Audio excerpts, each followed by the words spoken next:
we're going to draw the Venn diagram of A intersect B, all complemented. Before I start, I'm going to give myself the A circle and the B circle, and I'm going to label the outer stuff S for sample space. Your teacher might use U for universe, same thing. What this means is that we are looking for things that are inside of A and also inside of B. So a section has to be inside of A and also be inside of B to count towards the shading. Now what I'm doing is actually just the inside of this. I'm going to do A intersect B here on the side just to show you what I'm talking about. There's A, there's B. The only section that is both A and B is this section in the middle here, so I'll shade it. Now, the effect of complement is to reverse all of the shadings. So, the outer portion gets shaded because it wasn't shaded in my original, my A intersect B. This section gets shaded because it wasn't shaded here. That section becomes unshaded. We are reversing everything. And this section is also shaded because it was unshaded here.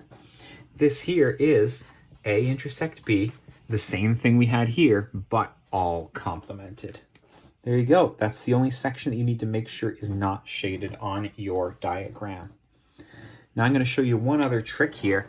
Just like when you have 2 times x plus 3 written out, you can distribute the 2 to both of those things and get 2x plus 6.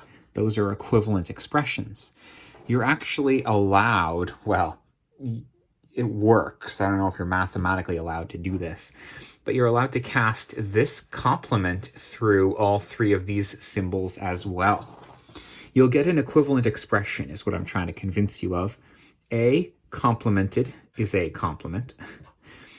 Intersect, once you complement it, becomes union, and B gets complemented as well. So it would have been the same thing to start with a Venn diagram. Same one, A on the left, B on the right. And here we are going to shade any sections that are not inside of A, or also if they are not inside of B.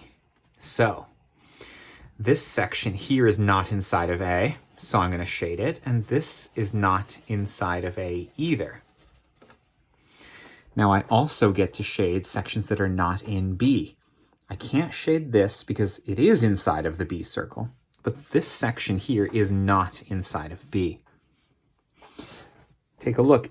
A complement union B complement ends up giving you the same Venn diagram as if you take A intersect B and then all complement it.